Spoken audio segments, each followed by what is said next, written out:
Баршаңызға сәлем достар. Бүгін сіздермен 10 минутта дайындалатын қарапайым қызыл капустадан өте дәмді салат дайындайтын боламыз. Рецепті толықтай описание бөлімінде жазып кететін боламын. Сол жерден қарасаңыздар болады. Маған тіркеліп, лайк басып, комментарий жазып кетуді ұмытпаңыздар. Ең алдымен осылай капустамыздың қатты жерін аламыз және де капустаны барынша жұқалап, ұзынша етіп турауға тырысамыз. Мінекей осындай жұқалықта туралуы қажет. Онан соң оны осылай ыдысымызға салып барлығын жинақтаймыз. Мінекей мен капустамның барлығын турап болдым. Онан соң жуылып тазаланған сәбізімізді үкіштен өткізіп алатын боламыз. Осылай мен корейский теркадан өткізіп алатын боламын. Онан соң оны қатты ұзын болмау үшін тағы да 2-3 бөлікке бөліп жіберетін боламын. Сол кезде жеген кезде де ыңғайлы болатын болады. Мінекей енді оны осы капустамыздың үстіне саламыз.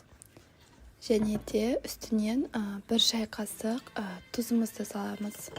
Тұзды салған соң оларды жақсылап араластырамыз. Жұмсаруы кішкене болсын, жұмсаруы қажет.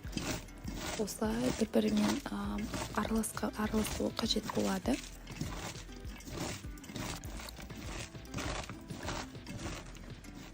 Мінекей дайын. Енді оның үстінен аскөкімізді турайтын боламыз, ұсақтап. Өз қалауларыңыз бойынша басқа да шөптерді пайдалансаңыздар болады. Кинза, петрушка, көк жуа секілді әртүрлі аскөктерді пайдалансаңыздар болады.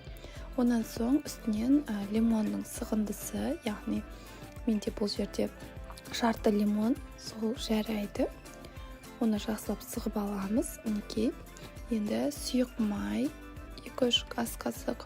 Онан соң қант және де 3 шай қасық көлеміндегі лимон сығындысын салатын боламыз.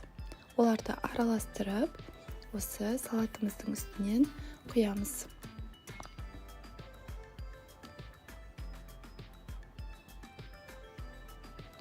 Мінекей, енді бұларды жақсылап араластырамыз. Күшті болып тұр. Сұйық май қосылғандықтан мінекей түрі жылтырап, өте әдемі болып тұр. Дәмі деген өте керемет. Енді бұны кішкене араластырып, жарты сағатқа қойып қойсаңыздар да болады. Немесе бірден жесеңіздер де болады. Мінекей салатымыз дайын. Дәмі деген керемет. Организмге өте пайдалы салаттың бірі. Сондықтан жасап көріңіздер. Маған лайк басып, комментарий жазып, тіркеліп кетуді ұмытпаңыздар. Сіздермен бірге болған Маратова Индира. Баршаңызға сәлем достар. Бүгін сіздермен өте дәмді болып шығатын круассанның зебра түрінің рецептісімен бөлісемін. Жасалуы өте қарапайым, сондықтан видеоны толықтай қарап, маған тіркеліп кетуді ұмытпаңыздар. Бізге қажетті заттардың барлық грамдарын описание бөлімінде жазып кететін боламын. Ең алдымен ыдысымызға осылай жылы сүтімізді құямыз. Онан соң қантты саламыз. Және де ашытқымызбен шым-шым тұзды салатын боламыз. Және де оның үстінен 1 дана жұмыртқамызды саламыз. Оларды жақсылап араластыратын боламыз. Кішкене қантымыз еруі қажет. Апары болуы міндетті емес, осылай жасасаңыздар да өте жақсы көтерілетін болады. Онан соң ұнымызды електен өткізіп аламыз. Електен өткізу міндетті, сол кезде күшті болып көтерілетін болады.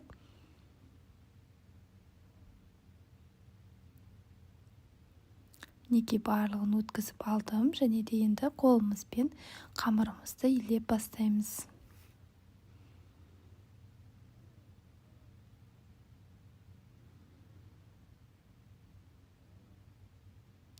Және де оның үстінен сұйық майымызды құямыз.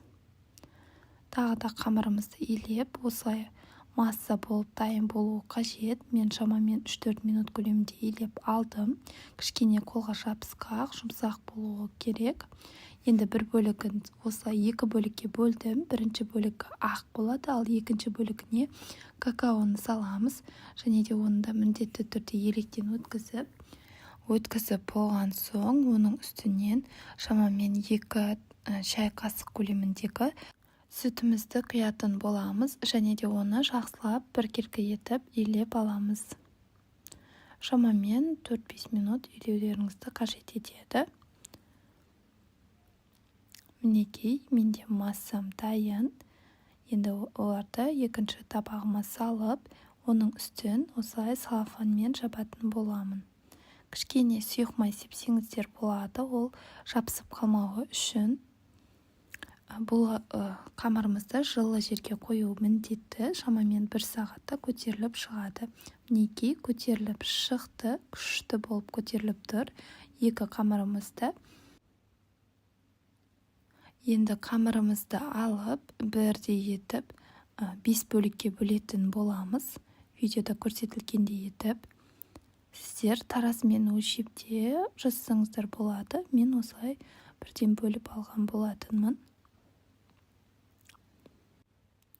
Енді екінші ақ бөлігінде осылай тағы да 5 бөлікке бөлетін боламыз. Мінекей, қамырымыз дайын. Енді оларды кішкене 5 минуттай демалдырып алдым. Онан соң осылай қолымыздың көмегімен күлшелерді жаятын боламыз. Осы көлемде жайсаңыздар жеткілікті. Онан соң оны тарелкамызға саламыз. Және де осылай қоңыр бөлігінде дәл осы секілді етіп жайып алатын боламыз. Енді қамырымыздың үстінен осылай сары майымызды жағамыз. Бөлме температурасында тұрған сары май. Бұл жерде оның граммында описание бөлімінде жазып кеттім. Енді оны әрбір бөлігіне осылай жағып шығатын боламыз.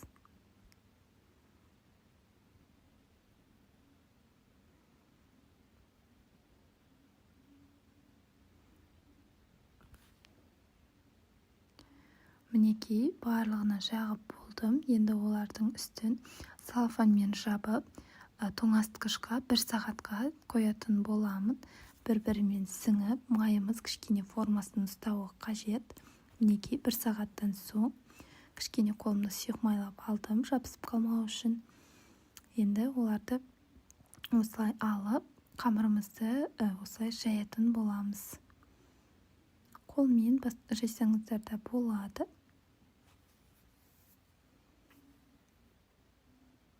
Бастапқы уақытта осылай қолмен жайдым, онан соң оқтаумен жайып алған болатынмын. Мінекей, осылай жайып болған соң оны бірдей етіп 4 бөлікке бөлдім. Онан соң әрбір 4 бөлікті тағы да 4-ке бөлдім, яғни 16 дана булочка шығатын болады. Осылай бірдегіс етіп кесіп алған болатынмын барлығын. Енді осы круассандарымызды кішкене басамызды әрі қарай жақсылап, нығыздап, орап тұрып, айналдырып алатын боламыз. Мінекей, осындай болып барлығын түйіп шығатын боламыз. Екіншісі тағы да осылай барлығын түгелдеп жасап шығамыз.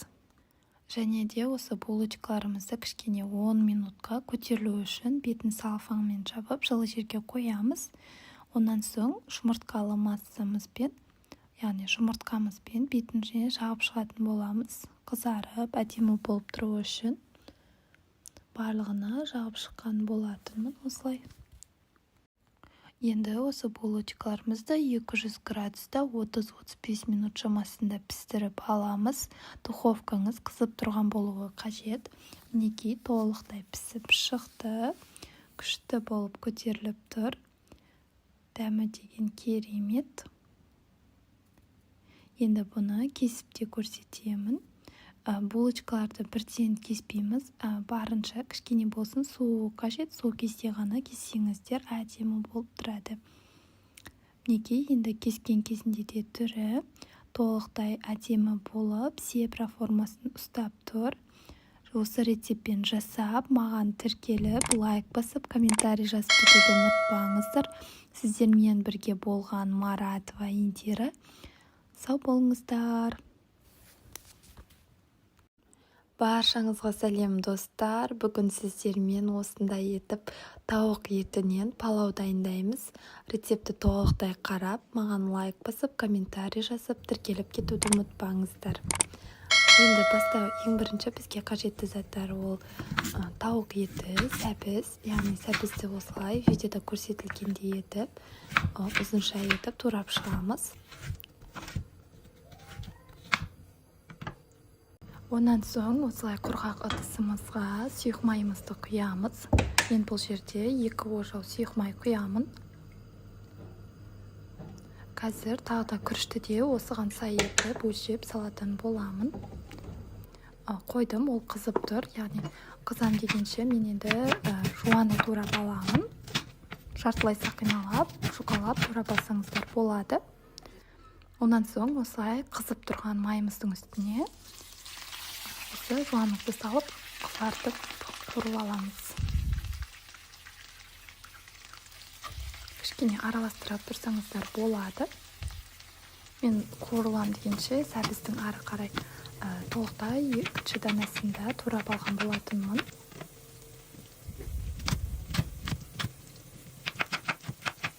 Мінекей сәбізім толықтай дайын. Енді онан соң осы жуамыз қызарып, яғни қуырылып бастаған соң үстінен осы тауық етін салатын боламыз. Сіздер басқа да ет түрлерін пайдалансаңыздар болады. Оны да кішкене қызартып, екі бетіне ауыстыра отырып қуырып алатын боламыз. Қуырылған соң үстінен осы туралған сәбізімізді саламыз. Және де сарымсақты, 4-5 түйір сарымсақты солайына саламын. Сіздер толықтай бүтіндей салсаңыздар да өте дәмді болады. Осы процесс кезінде салу міндетті. Онан соң тұзды салатын боламыз. Енді оларды 15-20 минутқа орташадан сәл төменірек отта толықтай бұқтырамыз. Яғни осылай қуырылып, өзімен өзі. Онан соң сәбізіміз толықтай жұмсаруы қажет. Өзінен кішкене болсын, осындай сөлі бөлініп бастауы қажет болады. Онан соң оның үстіне бетін толықтай жауып тұратындай етіп, суымызды құямыз. Шамамен 1 литр су жарайды. Онан соң ол пісем дегенше, яғни осылай күрішімізді дайындап қоямыз. Бір осындай кеседен, яғни 450 мл кеседен 2-ін салатын боламын. Сол кезде сұйық май және де судың арасындағы пропорция дұрыс болатын болады. Оны жақсылап 2-3 қайтара жуып аламыз.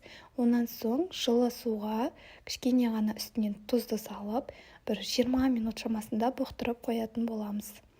Мінекей күрішімді толықтай жуып тағы да тазалап алдым. Онан соң осы пісіп тұрған етіміздің үстіне салатын боламыз. Оттың астын осы процесс кезінде өте қатты қою керексіздер, өйткені толықтай қайнап тұруы қажет. Онан соң осы күріштерімізді әдемілеп салып аламыз. Мінекей осындай болуы қажет, яғни 1 сантиметрге 2 сантиметр көлемде су шығып тұру керек. Осылай толықтай суын тартқан соң ғана оны оттың астын бәсеңдетеміз және орта жағын кішкенемен араластырып жіберемін. Осылай кішкене ойықтарды жасап, онан соң осылай бетін жабатын боламыз. Бетін жабып, осылай салфанмен жапсаңыздар болады, таза, немесе пергамент қағазымен жапсаңыздар да болады. Оттың астын өте жай көлемде қоямыз және де 15-20 минутқа пісіріп алатын боламыз. Пісіру барысында қақпағын ашпау керексіздер. Сол кезде күріштеріңіз әдемі болып, бір тегіс болып пісіп шығатын болады. Мінекей менде күріштерім толықтай пісіп шықты. Байқап тұрсаңыздар, енді оны кішкене араластырамын және де тауық етін кесіп алу үшін осылай алдын ала алып қоятын боламын. Еттерді алып алсаңыздар болады осылай. Осы тамағымыздың еттерін алып болған соң, осы күрішімізді жақсылап араластырамыз бір-бірімен. Осы сәбізі, барлық бөлігі араласқаны жақсы, осылай ұнайды бізге. Сіздер олай ұнатпайтын болсаңыздар, бастапқы бөлікте күрішін, онан соң сәбізін бетіне түсірсеңіздер де болады. Мінекей енді мен етін турап аламын. Сол аралықта және де осылай жаздың күні жабылған салаттарымды дайындап қоятын боламын.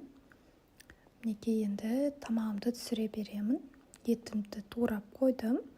Яғни осылай әдемі ыдыстарымызға осылай палауымызды түсіріп алатын боламыз.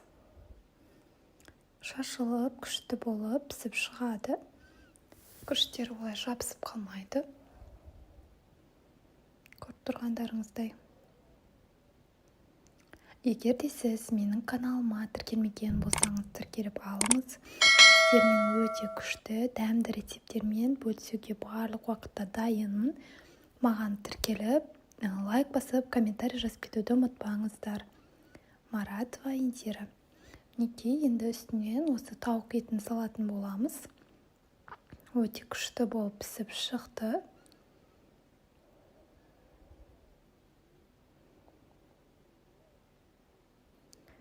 Енді өз қалауыңыз бойынша үстінен осылай аскөкті, қандай да бір жасыл шөптерді сепсеңіздер болады. Мінекей күшті болып шықты. Осы рецептпен жасап, маған тіркеліп кетіңіздер. Баршаңызға сәлем достар. Бүгін сіздермен өте оңай, қарапайым жолмен жасалатын пирогтың рецептімен бөлісемін.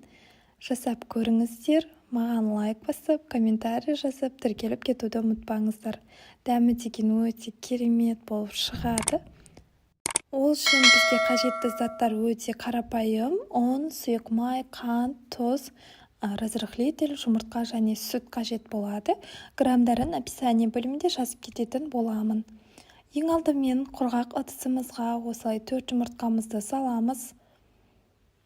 Онан соң үстінен қант және де шым-шым тұзды салатын боламыз. Осыны жақсылап араластырамыз. Мен бастапқы уақытта осылай венчикпен араластырдым.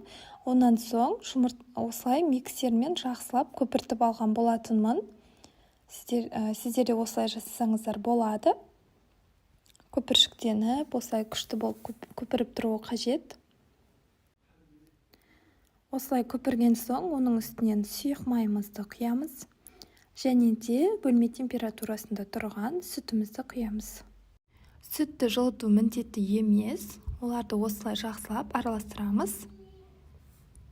Онан соң үстінен лимон шырынын салдым. Бұл өз қалауларыңыз, салмасаңыздар да болады. Онан соң үстінен осылай ұнымызды және де разрыхлителімізді салып, електен өткізетін боламыз. Електен өткізген міндетті, өйткені електен өткізсеңіз осылай үрпиіп, күшті болып тұратын болады пирогыңыз. Неге енді оларды жақсылап араластырамыз.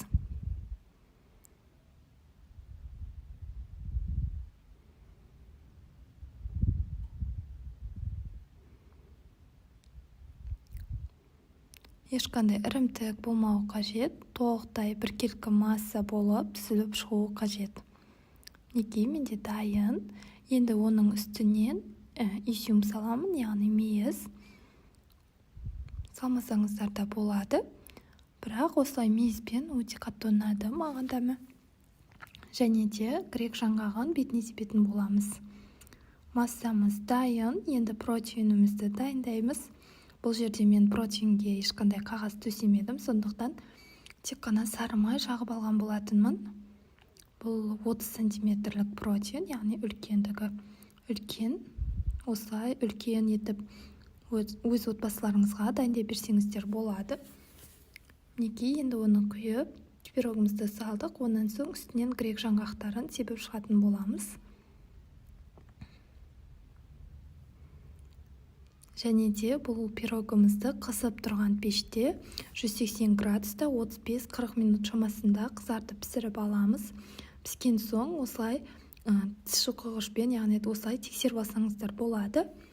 Толықтай құрғақ шықса піскен деген сөз. Енді оның кішкене болсын суытамыз. Суыған соң ғана үстінен сахар ұнтағын, яғни қант ұнтағын себеміз. Әдемі болып тұруы үшін. Онан соң осылай кесіп ұсына берсек болады. Неге мен кесіп көрсетіп жатырмын сіздерге. Мінекей пирогымыз осылай дайын, күшті болып көтеріліп пісіп шыққан.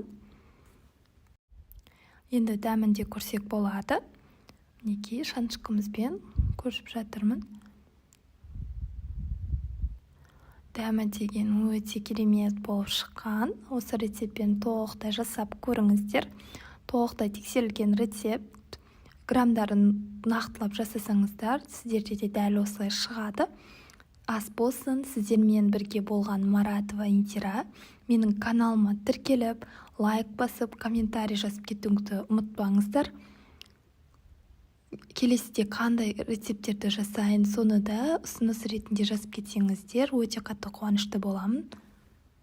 Сәлем достар, бүгін сіздермен трендтегі бала баяны десертін жасап көретін боламыз. Бұл видео толықтай эксперимент ретінде жүреді, сондықтан видеоны толықтай қараңыздар және де маған тіркеліп, лайк басып, комментарий жазып кетуді ұмытпаңыздар. Менің осы десертке қатысты шынайы отзывымды көретін боласыздар. Ең алдымен бұл жердегі қажетті заттардың барлық грамдарын описание бөлімінде жазып кететін боламын. Яғни бұл жерде кокосовый стружка және де қойылатылған сүт, сары май қажет болады. Оларды орташа отқа қойып, осылай ыдысымызбен жақсылап араластырып тұрамыз. Шамамен бұл 5-7 минут уақытта алады, яғни бастапқы уақытта осылай жұмсақ болады.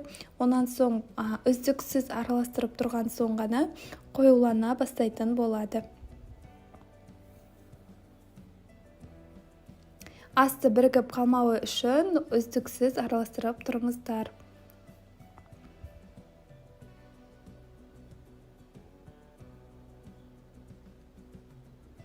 Мінекей кішкене болсын қоюланып бастап жатыр. Шамамен бұл жерде 3-4 минут уақыт өткен кезі.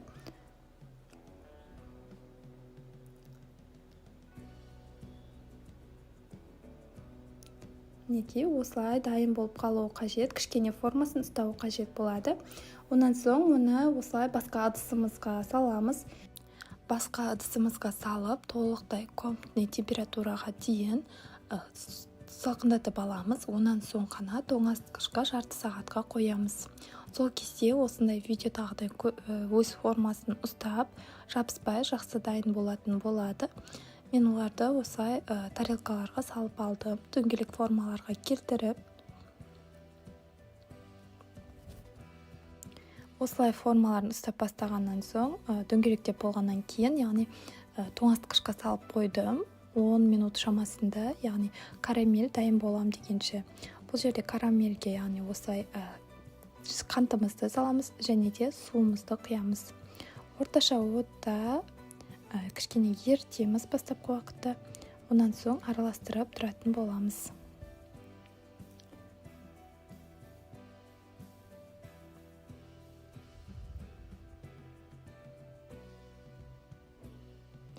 Бұл процесті де, яғни осылай үздіксіз араластырып тұру қажет, күйіп кетпеу қажет, яғни осы карамеліміз.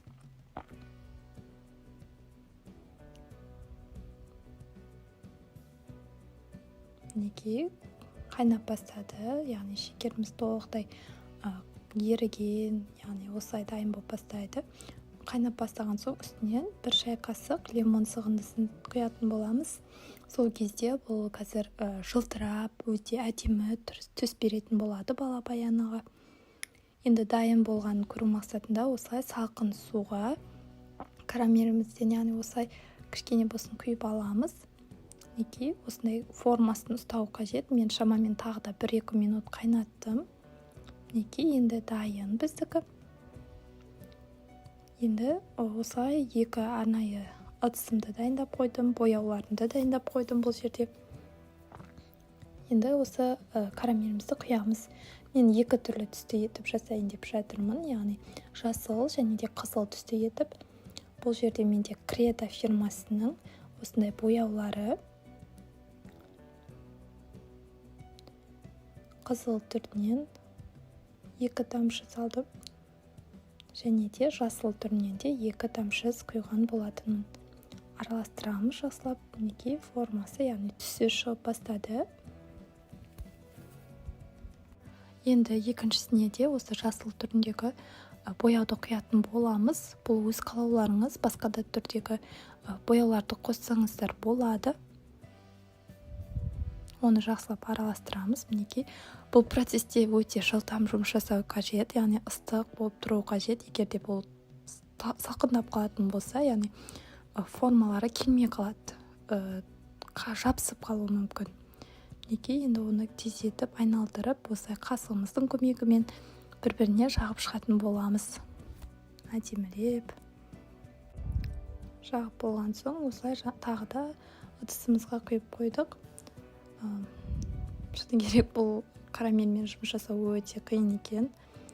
Мен бұрындарда чупа-чупс секілді әртүрлі тәттілерді дайындайтынмын, бірақ бұл кішкене маған қиындау сияқты болып көрінді, бұл десертті дайындау.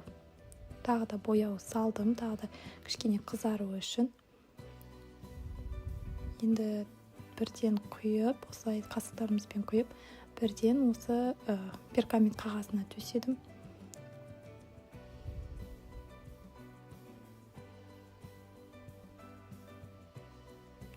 Барлығын осылай жасап шыққан болатынмын.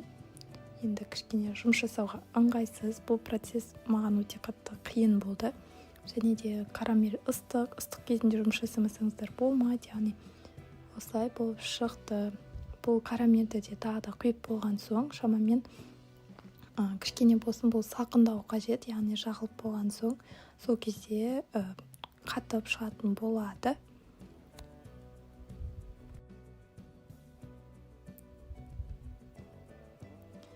Осылай жасыл түрмен де, қызыл түрмен де аунатып, дайындап шықтым барлығын. Енді жасыл түрінде көрсетейін, яғни осылай дайындап алдым да, шпажкама қыстырып, осылай дайындап шықтым. Барлығы осы интернеттегі де барлығы күшті болып шықты, бірақ енді бір вау дейтіндей десерт деп айта алмаймын. Шынайы отзывым. Бұл жерде интернетте көргендегідей бір қатты дәмді, күшті деп ойлағанмын, бірақ бұл карамельмен жұмыс жасау және де оны кейін шаймен ішу невозможно болып көрінді маған. Яғни сырты өте ыңғайсыз. Қазір ең соңында яғни ішінде ашып көрсететін боламын. Қатқан кезіндегі түріне қарасаңыз әдемі, бір ерекше болып көрінеді. Әрине мен де соған қызыққанмын, бірақ шыны керек, жасағаныма өкініп қалғаным рас.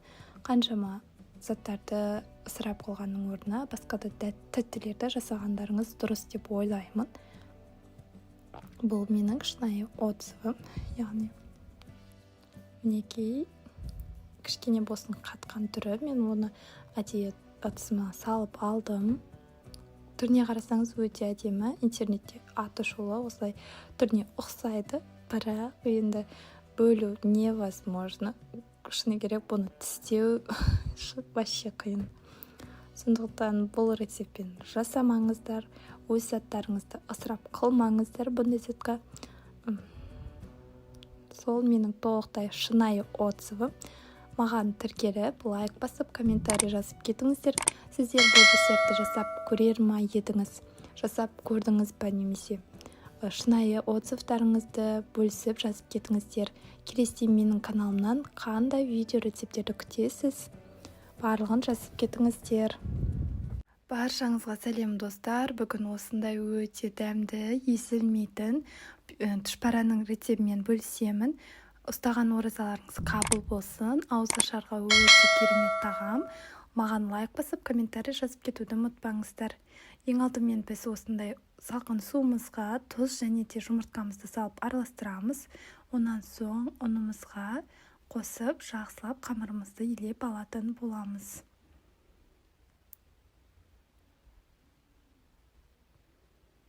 Шамамен 3-4 минут уақытта алуы мүмкін. Осылай қамырымызды табағымыздан алып, онан соң үстелдің үстінде жақсылап илеп алатын боламын. Маған осылай өте ыңғайлы.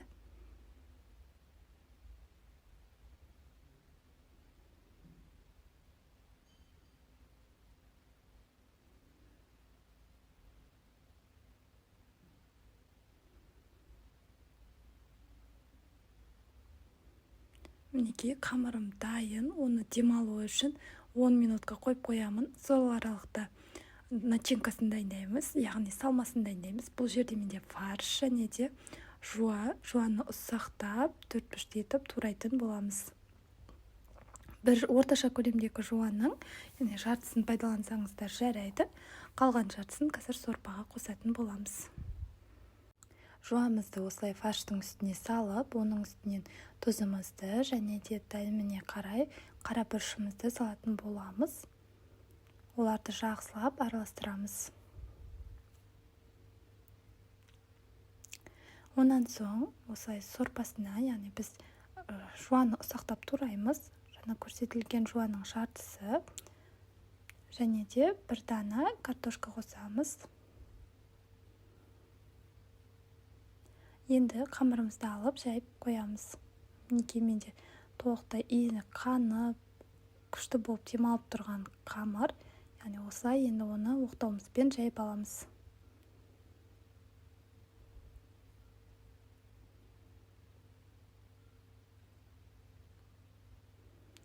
Арасына ұн себіп тұрамыз. Қатты көп ұнды салудың қажеті жоқ. Осылай жайып шықсаңыздар болады.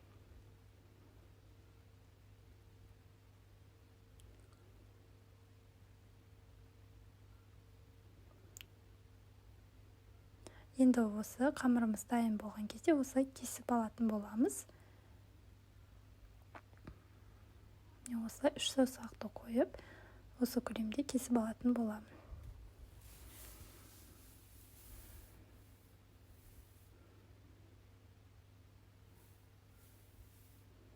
Осылай көз мөлшерінде жасап жатырмын. Болмаса сіздерде тағы да 3 саусағыңызды қойып, осылай көлемде өлшеп істесеңіздер болады. Барлығын осылай жайып кесіп алатын боламын.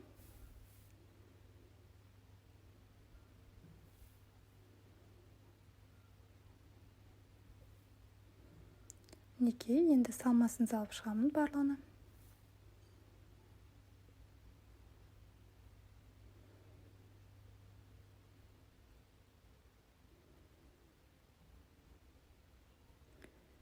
Барлығына салдым. Енді тұшпарамызды осылай түйіп шығамыз.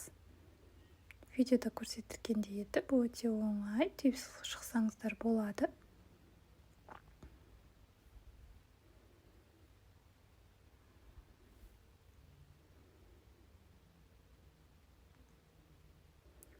Мінекей, мен бұл процесті жылдамдатқан кездегі видео.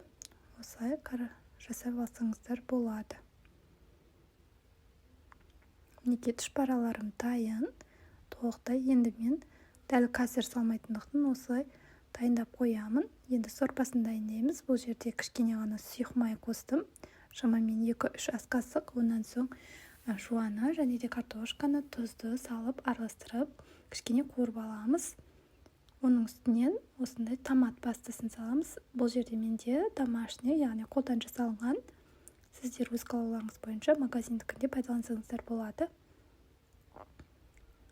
Оны кішкене қуырып аламыз. Жуамыз жұмсаруы қажет. Онан соң осылай суымызды құятын боламыз.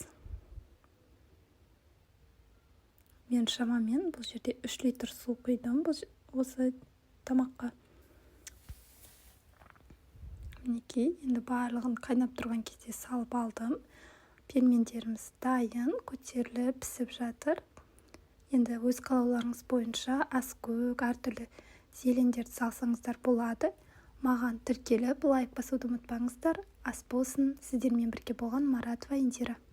Баршаңызға сәлем достар. Бүгін осындай ауызашарға өте дәмді әрі оңай штрудель тамағын дайындаған болатынмын. Видеоны толықтай қарап, маған лайк басып, комментарий жазып кетуді ұмытпаңыздар. Ең алдымен осылай етімізді орташа көлемде видеода көрсетілгендей етіп турап алатын боламыз. Менде сиыр еті, өз қалауыңыз бойынша басқа да ет түрлерін пайдалансаңыздар болады. Онан соң көкөністерді дайындаймыз. Бұл жерде бір дана сәбіз, картошка және жуа, сарымсақтарды пайдаланатын боламын. Ең алдымен сәбізді осылай орташа көлемде турап алатын боламыз. Онан соң осы жуамызды жартылай сақиналап, жіңішке етіп турап шығамыз. сарымсағымызды да орташа көлемде, яғни бір сарымсақты 4 бөлікке бөлген болатынмын. Енді ыдысымызға 4-5 ас қасық көлеміндегі сұйық майды құямыз. Онан соң үстінен осылай етімізді салатын боламыз. Қуырып аламыз оны, және де сарымсақпен жуамызды саламыз. Орташа отта жақсылап қуырып алатын боламыз. Осы жуамыз жұмсарып, өзіндік сөлі бөлініп бастауы қажет. Мінекей, менде қуырылып жатыр. Жуам кішкене болсын езілген, яғни жұмсарған. Онан соң үстінен қатырылған тәтті бұрышты және де сәбізімізді, жазда жабылған осындай томат, приправа бар болса, соларды да қоссаңыздар болады. Енді оттың астын бәсеңдетіп бұқтыратын боламыз. Енді қамырын дайындаймыз. Бұл жерде менде ұн, жұмыртқа, су және де тұз салатын боламын. Жақсылап тұзбен суды, жұмыртқаны жақсылап араластырамыз. Онан соң қамырымызды елейміз.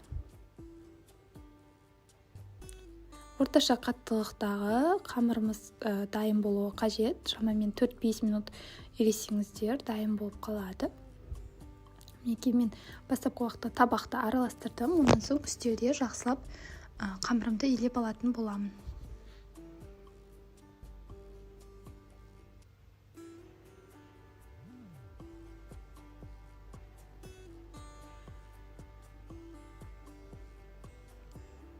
Мінекей, қамырым дайын. Енді оны демалу үшін 10 минутқа салфанға салып қоятын боламыз. Енді осы тамағымызды, бұқтырылған тамағымызды қараймыз. Яғни бұл жерде сәбізіміз кішкене жұмсаруы қажет. Оны да көреміз қасығымызбен. Онан соң үстінен суымызды құямыз. Су бетін толықтай басып тұруы қажет, етіміз пісуі үшін. Онан соң тұзымызды салатын боламыз. Дәміне қарай осылай салсаңыздар болады. Енді оларды 1 сағат бойы пісіреміз. Енді салмасын дайындаймыз. Бұл жерде менде асқабақ, тұз және де қара бұрышты салып жақсылап араластыратын боламын. 2 түрлі салманы пайдаланамын. Бұл жерде бұл асқабақтық, екіншісі осындай аскөкті қосып дайындайтын боламын. Бұл да өте дәмді болып шығады. Аскөкті жақсылап ұсақтап турап аламын. Онан соң сарымсақты да ұсақтап тураймыз.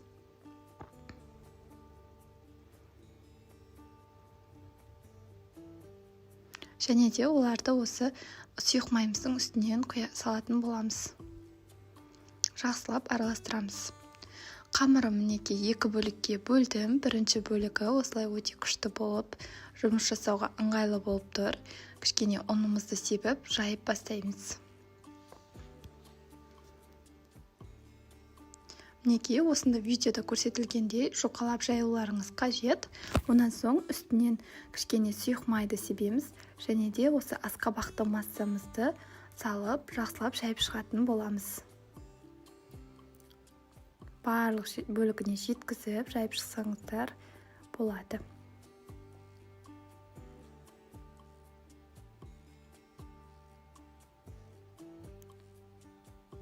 Мінекей, мен енді оларды орап шығатын боламын. Өз қалауыңыз бойынша басқа да көкөністерді қолдануыңызға болады. Бұл жерде сәбізді қолдансаңыз болады. Мен осылай асқабақпен өте дәмді болып шығады. Осылай да жасап көріңіздер. Оларды жақсылап орап шығамыз. Онан соң мантаварканы, яғни осылай сұйық маймен майлап аламыз да барлық бөлігін. Онан соң осы қамырымызды салатын боламыз. Бірінші салмасы осындай. Енді екінші салмасы, менде қамырымды тағы да екіншісін жайып алдым. Онан соң осы сұйық май, аскөк және де сарымсақ қосылған салмамды жақсылап осының бетіне жағып шығатын боламын. Барлық бөлігіне жеткізіп, бірдей етіп жағып шығыңыздар.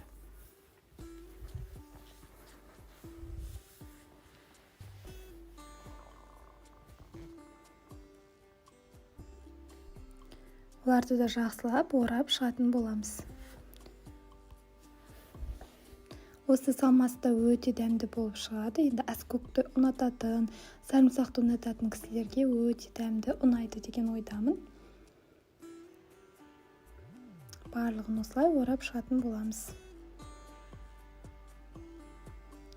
Бұны да тағы мантоваркамызды майлап, осылай салатын боламыз қамырымызды. Шамамен бұны 25-30 минутта қайнатып пісіріп алатын боламыз. Енді сол аралықта картошкамызды да саламыз. Бұл жерде менде еті пісіп тұр толықтай. Сондықтан картошкаларды орташа көлемде пісіріп алатын боламыз.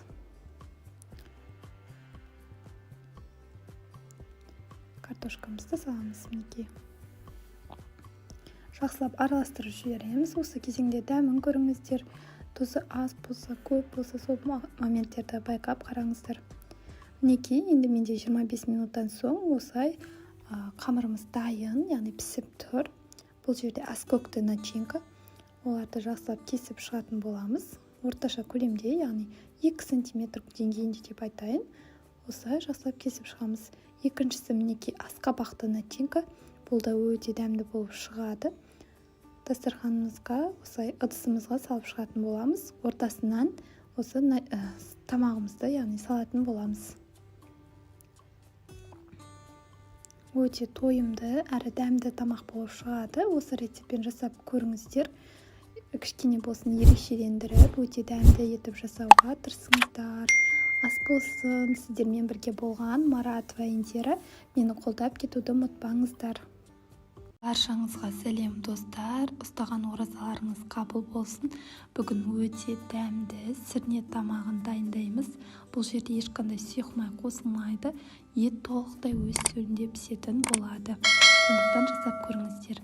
Бізге қажеттісі қойдың құйрық майы және де сиыр еті. Қалауыңыз бойынша қой етін пайдалансаңыздар болады. Және де көкөністерден сәбіз, жуа, осындай картошка қажет болады.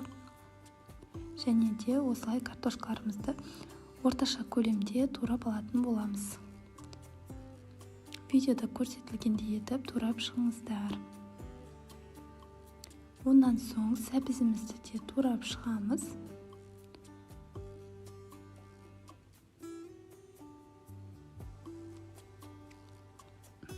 Жуамызды осылай жартылай сақиналап, жұқалап турап аламыз. Қырыққабатымызды осылай орташа көлемде тураймыз. Онда бір-бірлеп бөлек дана болып тұрғаны жақсы, қазір бетін жабуға қажет болады. Онан соң өз қалауыңыз бойынша осындай тәтті бұрышты қоссаңыздар болады. Менде қатырылған тәтті бұрыш. Енді құрғақ ыдысымызға, осылай қазанымызға қойып, қойдың құйрық майын бір етіп жағып шығатын боламыз, жайып шығамыз. Онан соң үстіне осылай етімізді саламыз. Жуамызды барынша езіп, өзіндік сөлі бөлінетіндей етіп салатын боламыз. Және де үстіне тәтті бұрышты саламын. Осы жерде тұз бен бұрышты мен бірден араластырамын. Бірден осы көлемде араластырып, жартысын ғана осылай саламын.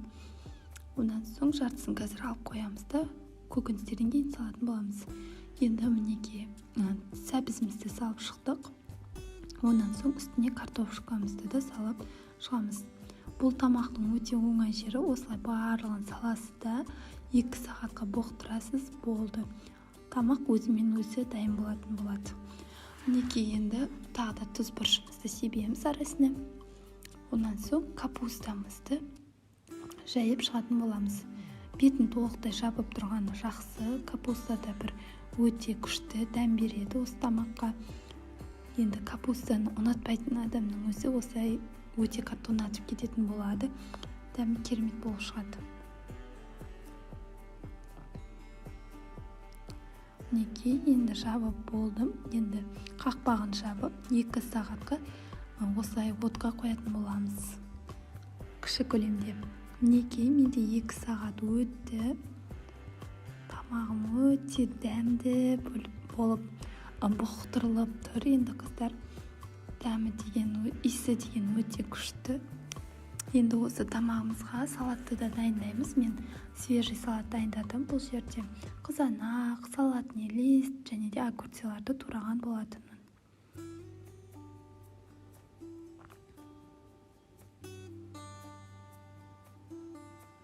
осылай қиярымызды турап аламыз видеодағыдай етіп.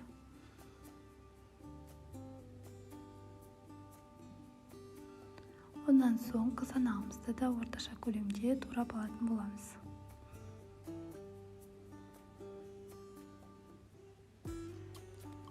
Салатымызды саламыз барлық ингредиенттерді. Ондан соң мен үстінен 1 шай қасық лимон суын және де тұз салған болатынмын.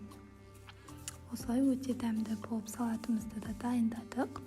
Енді тамағымызды түсіре береміз. Бастапқы бөлігінде осындай капусталарын салыңыздар, онан соң үстіне картошка. Осылай слой етіп түсіре береміз. Неге өзінің тоқтай сөлі, ешқандай су қосылған жоқ, сұйық май қосылмайды. Өте дәмді болып пісіп шығады. Өзіндік сөлінен.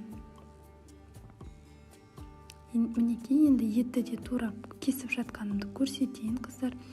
Етім толықтай пісті. Ауызда еріп тұр ғой.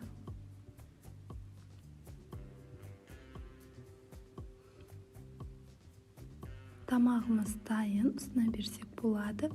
Ас болсын, менің каналыма тіркеліп, маған лайк басып, комментарий жазып кетуді ұмытпаңыздар. Сіздермен бірге болған Маратова Индира. Баршаңызға сәлем достар. Бүгін осындай өте дәмді, сырты қытырлап тұратын чебурекидің рецептімен бөлісетін боламын. Сондықтан видеоны толықтай қарап, маған лайк басып, комментарий жазып кетуді ұмытпаңыздар. Ең алдымен біз начинкасын дайындаймыз. Яғни бұл жерде мен картошканы пайдаланамын. Оны жуып, тазалап, осылай орташа көлемде турап, ыдысымызға салып пісіретін боламыз.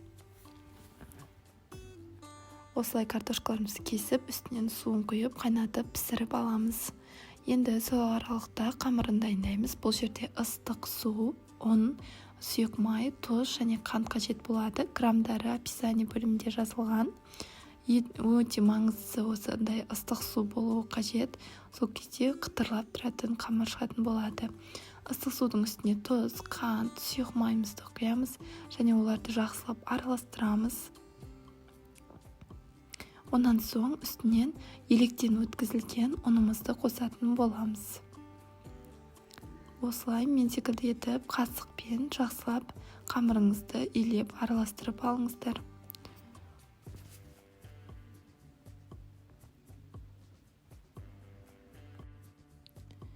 Онан соң осылай қолымызбен қамырымызды илейтін боламыз.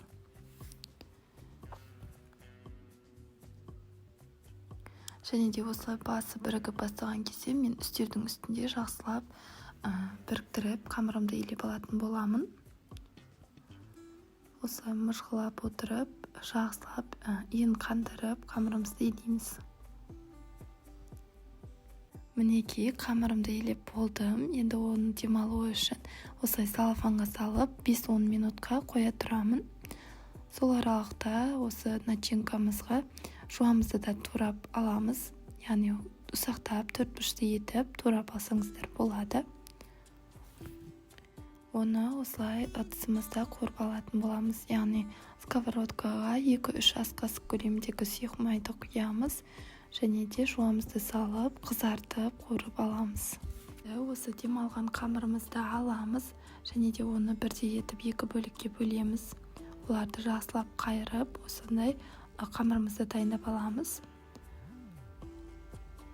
2 зуалы болуы қажет. Енді оны тағы да 5 минутқа қоямыз. Енді картошкамыз толықтай пісті. Оны осылай ыдысымызға саламыз. Оның үстінен тұзымызды саламыз және де өз қалауыңыз бойынша қара бұрыш салсаңыз болады. Және де осы қуырылған жуамызды салатын боламыз. Осы заттарымыздың барлығын жақсылап есіп алатын боламыз. Менде осылай пюре есетінмен есіп алатын боламын. Біркелкі масса болғанша жақсылап есеміз.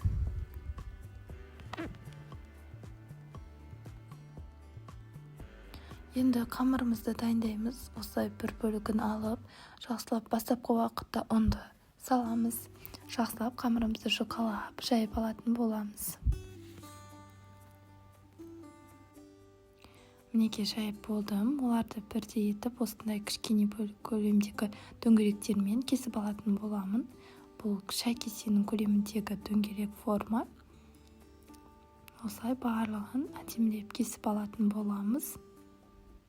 Өз қалауларыңыз бойынша төрт бұрышты етіп те жасауларыңызға болады.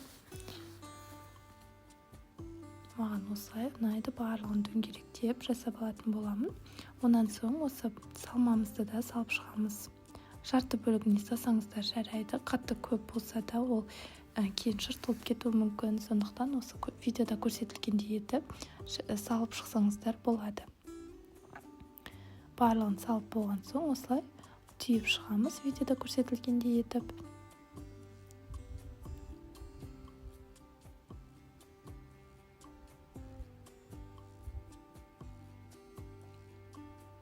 Және де түйіп болған соң жан-жағына осылай шанышқымен әдемілеп ою салсаңыздар болады, менікі секілді етіп. Онан соң мен сарайда осылай қуырып аламын. Сұйық майымызды қыздырып қойып, осы чебурекиларымызды салып, әдемілеп пісіріп алатын боламыз. Менде бұл жерде жаздық кухня. Қатты мән бермеңіздер артқы фонға. Осылай әдемілеп барынша қызартып, күшті қылып қуыртып аламыз. Оттың асты орташа болып тұруы қажет.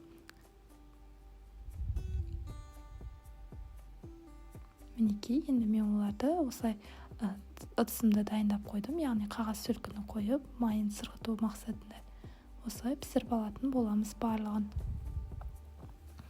Тағы да көрсетейін процесті жақындатып.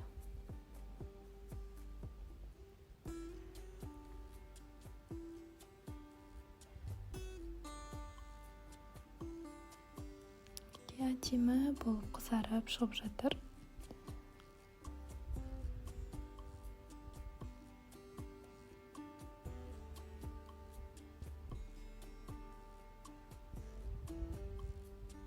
Оларды сүзіп, осылай әдемілеп пісіріп аламыз.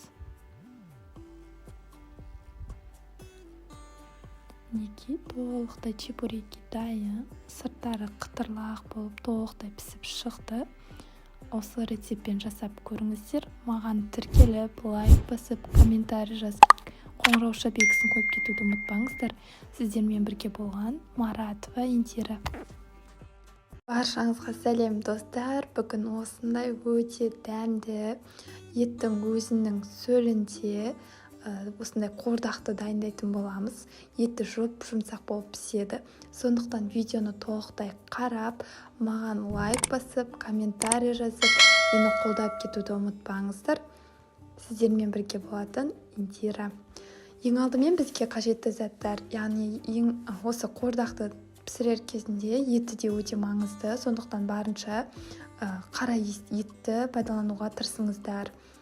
Осындай жұмсақ еттерді алып, оларды жақсылап турап шығатын боламын. Сақтап турап шығамыз. Видеода көрсетілгендей көлемде жасап шықсаңыздар болады. Мінекей барлық етімізді турап алдым. Онан соң көкөністерді дайындаймыз. Яғни мен бұл жерде жуаны жақсылап ұсақтап, жұқалап турап алатын боламын. Қордаққа негізі осы жуанның көп мөлшерде болғаны жақсы. Ол да бір өзінде күшті дәм беретін болады. Онан соң осы ыдысымызды жақсылап қыздырып аламыз. Үстінен сұйық май құямыз. Сұйық май енді сіздің етіңіз қатты майлы болмаса, көбірек қосуыңызға болады. Ал егер майлы болатын болса, азырақ қоса беріңіздер. Мінекей, енді қызып тұрған майдың үстіне етімізді салып, жақсылап орташа отта қуыратын боламыз. Оттың асты орташа тұр. Осылай шамамен 2-3 минут қуырамын. Қуыру кезінде мен осылай крышкасын ашып, жақсылап араластырып тұратын боламын.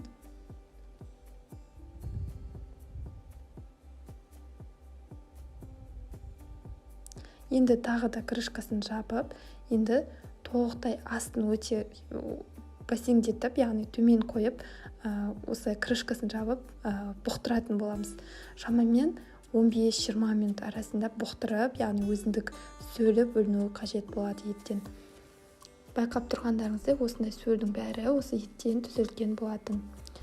Енді осы 15 минуттың ішінде араластырып тұратын боламыз. Әрбір 5 минут сайын араластырып тұрсаңыздар болады. Онан соң мінекей 15 минут уақыт өтті, сөлі бөлініп тұр, артық көпіршіктері кеткен. Енді осы кезеңде мен осы туралған жуамды салатын боламын.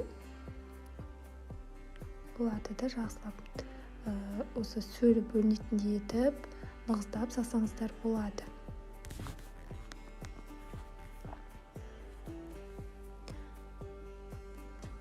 Тағы да үстіне осындай қызғыш түс беретін жаздың күні жабылған осындай приправа қосамын. Бұл өз қалауларыңыз. Томат пастасын қоссаңыздар да болады. Өте көп емес, енді аз мөлшерде қосыңыздар ол кезде. Және де татымына қарай тұз қосамын. Оларды жақсылап араластырамын және де бетін жабып, тағы да бұқтыруға қоятын боламын. Асты, яғни отымыздың асты өте жай көлемде тұру қажет. Осылай бұқтырып, шамамен 1 сағатқа қоятын боламыз. Мінекей бұқтырылы пісіп қалды уже етім деген. Өте күшті болып, өзіндік сөлі бөлініп тұр. Ешқандай мен бұл жерде су қоспадым. Енді осы қуырдағымызға картошкасын да дайындаймыз. Яғни жуып, тазалап болған соң картошкамызды ұсақтап, яғни осы видеода көрсетілгендей көлемде турап алсаңыздар болады.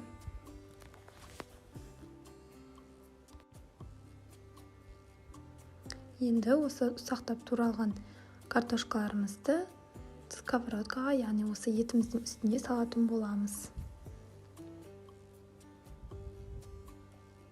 Мен шамамен 6-7 дана картопты пайдаланған болатынмын. Олардың грамдарын описание бөлімінде жазып кететін боламын. Мінекей толықтай салдым. Тағы да енді кішкене ғана 1 кесе су қосамын үстіне. Картошкамыз толықтай пісуі үшін. Және де осылай тағы да араластырып, бетін жабып қайнатамыз. Яғни осылай орташадан сәл төмендеу оттың астында тұруы қажет болады. Мінекей толықтай картошкам пісті, тамағым дайын, пісіп тұр, дәмді болып шықты. Енді осылай вилкамен тығып та көрсетейін. Мінекей күшті болып пісіп тұр. Енді оны ысына берсек болады.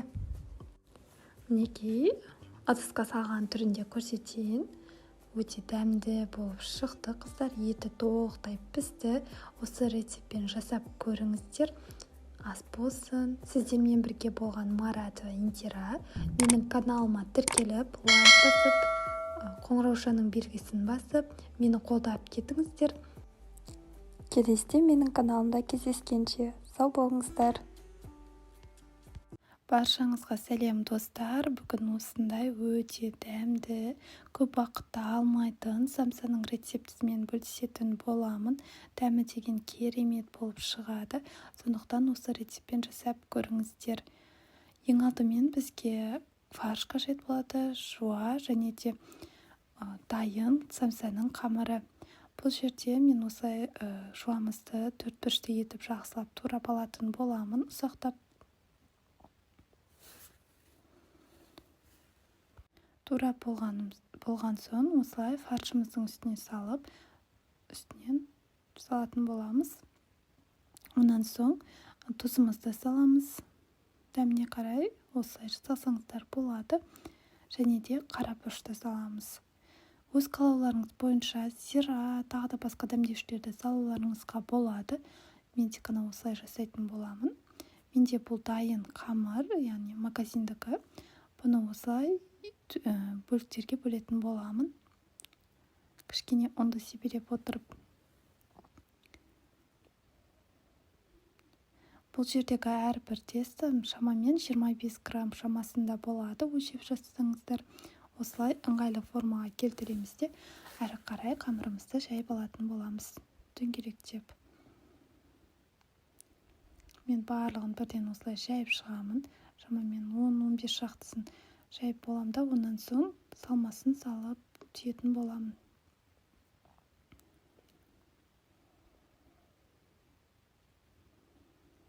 Кішкене ғана ұнды себелеп отырып, жай бассаңыздар болады.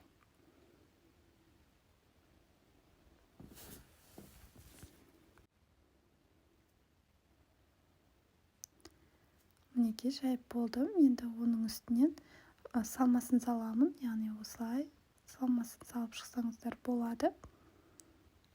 Осылай түйетін боламыз. Өте оңай, қарапайым, классикалық самса дейін. Осылай барлығын түйіп жасап шыққан болатынмын.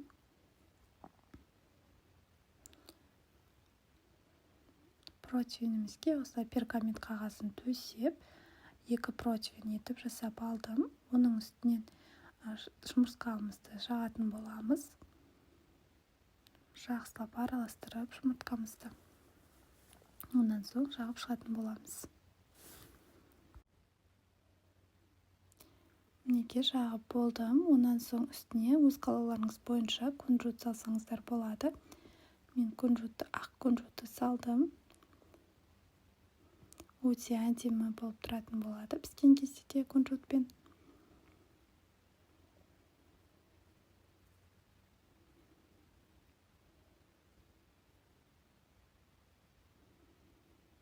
Мінекей, енді оны духовкада 200 градуста 30-25 минут шамасында пісіріп аламыз. Күшті болып көтеріліп, пісіп шықты. Дәмді болып, осы рецептпен жасап көріңіздер. Маған лайк басып, комментарий жазып кетуді ұмытпаңыздар.